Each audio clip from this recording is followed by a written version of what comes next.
Hello, Mark. My name is Amy. Zhang Yuqi. My number is 47. The title of the speech is Kathy Hall, Stories from a Home for Terminally Ill Children. I'm Junior. I want to introduce you to some very wise kids that I've known, but first I want to introduce you to a camel. This is Cassie, a therapy camel visiting one of our young patients in her room, which is pretty magical. A friend of mine raises camels at his ranch in the Santa Cruz Mountains. He has about 8 of them, and he started 30 years ago because he thought horses were too mundane. John is an out-of-the-box thinker, which explains why the two of us have been such good friends all of our lives. Over the years, I've convinced him to shuttle those wee furry beasts up to hang out with our sick kids from time to time. Talking to John, I was surprised to learn that camels have an average life expectancy of 40 to 50 years.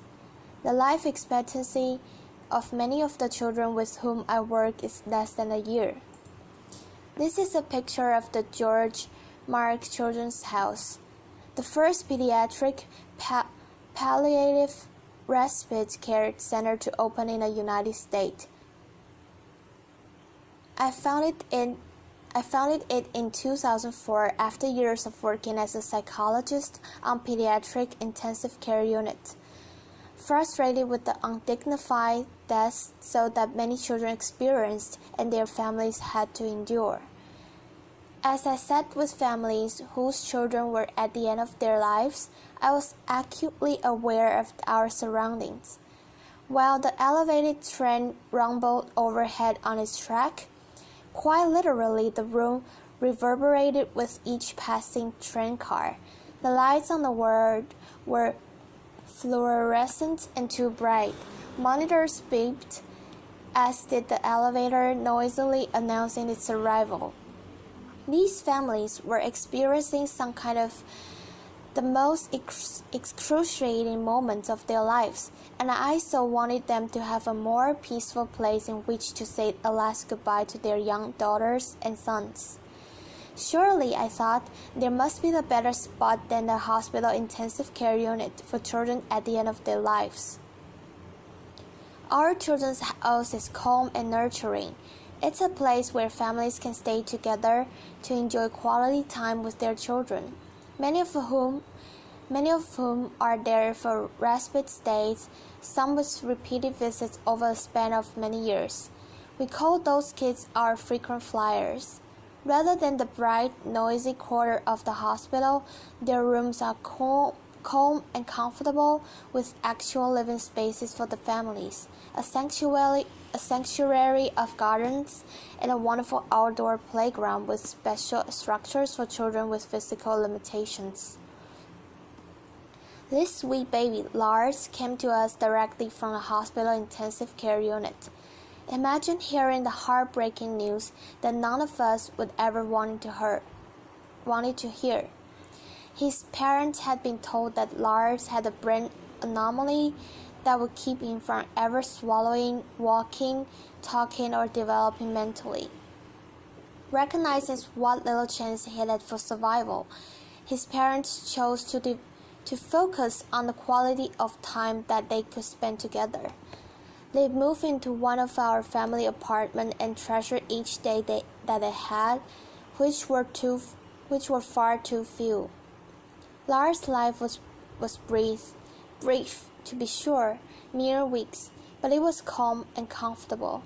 He went on hikes with his family, with his parents.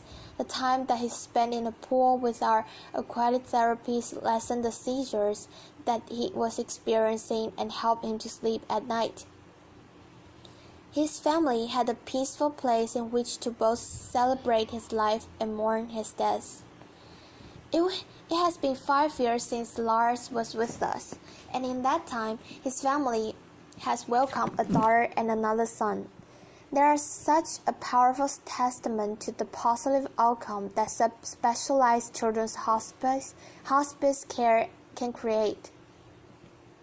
Their baby's physical discomfort was well managed, giving all of them the gift of time to be together in a beautiful place.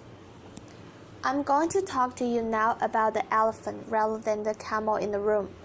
Very few people want to talk about death, and even fewer about children's death. Loss of a child, especially for those of us who have our own children, is frightening.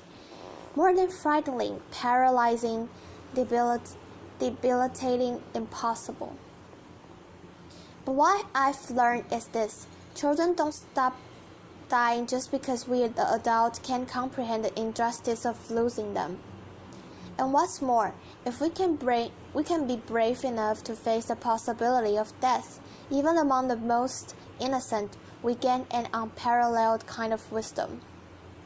Take Crystal, for example. She was one of the first children to come for care after we opened our doors.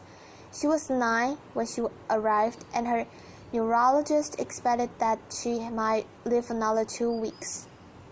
She had an inoperable brain tumor, and her decline had really accelerated in the week before she came to us.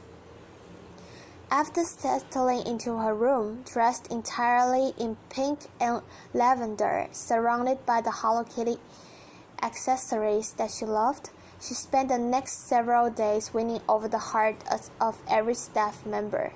Bit by bit, her condition stabilized, and then to our astonishment, she actually improved. There were a variety of factors that contributed to Crystal's improvement, which we later came to call the George Mark bump, a lovely, not uncommon phenomenon where children outlive the prognosis of their illnesses if they are outside of the hospital. The calmer atmosphere of her surroundings, tasty meals that were fixed and often to accommodate her requests, the resident pets, the therapy dog, and rabbit spent lots of cozy time with Crystal. After she had been with us for about a week, she called her grandmother, and she said, Gee, I'm staying in a great big house, and there's room for you to come too. And guess what? You don't have to bring any cord because the washer and dryer are free. Laughter.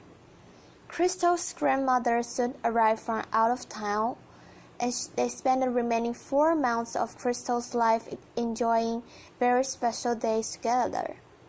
Some days were special because Crystal was outside in her wheelchair sitting by the fountain. For a little girl who had spent most of the year earlier in a hospital bed, being outside counting hummingbirds made for an amazing time with her grandmother and lots of laughter.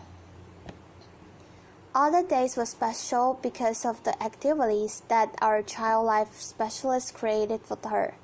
Crystal stung beads and made jewelry for everybody in the house. She painted a pumpkin to help decorate for Halloween. She spent many exciting days planning her 10th birthday, which of course none of us thought she would ever see.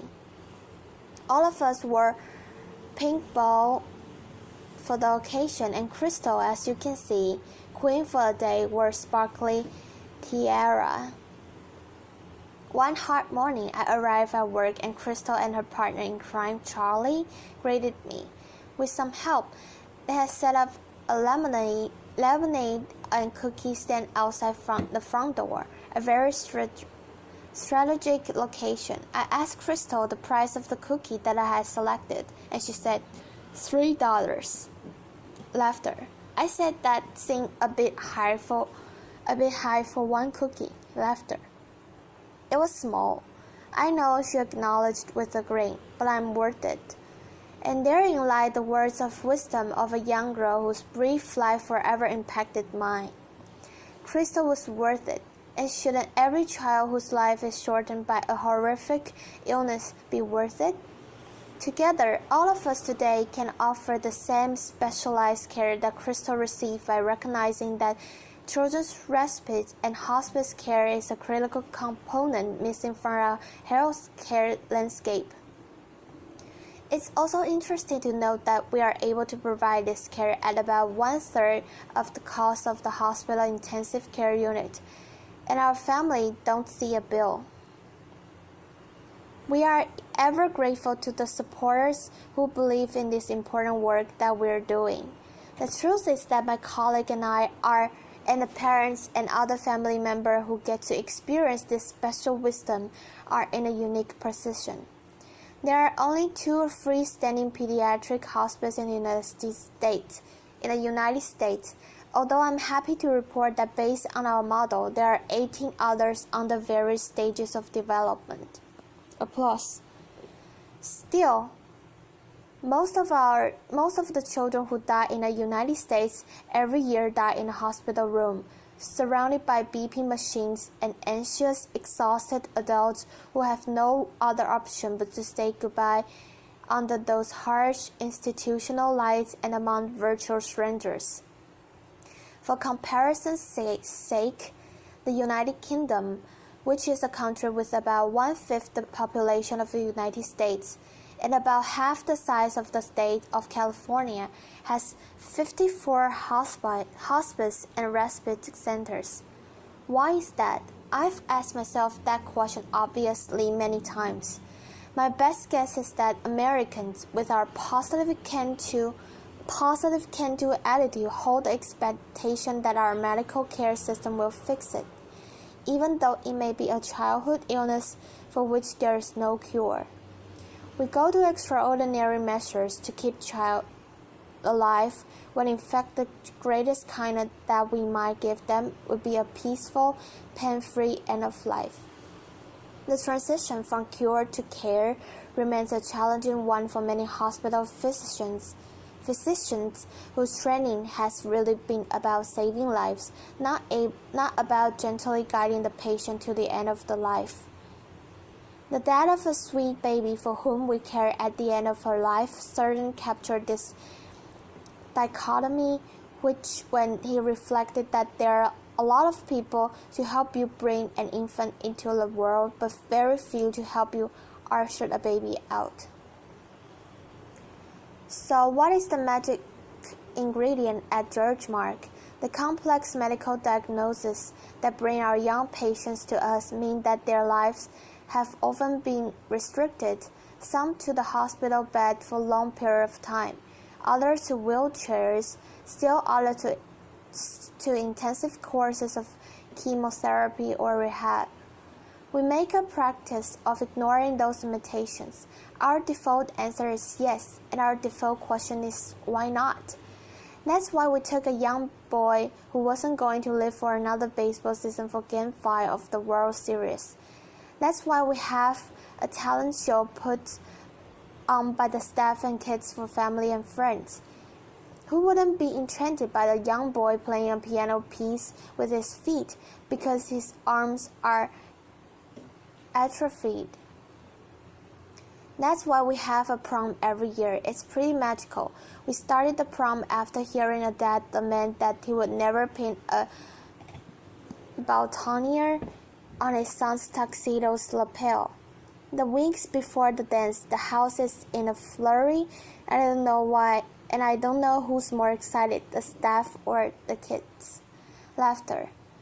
The night of the event involves ride in vintage car, a walk on the red carpet into the great room, a terrific DJ, and a photographer at the ready to capture pictures of these attendees and their families.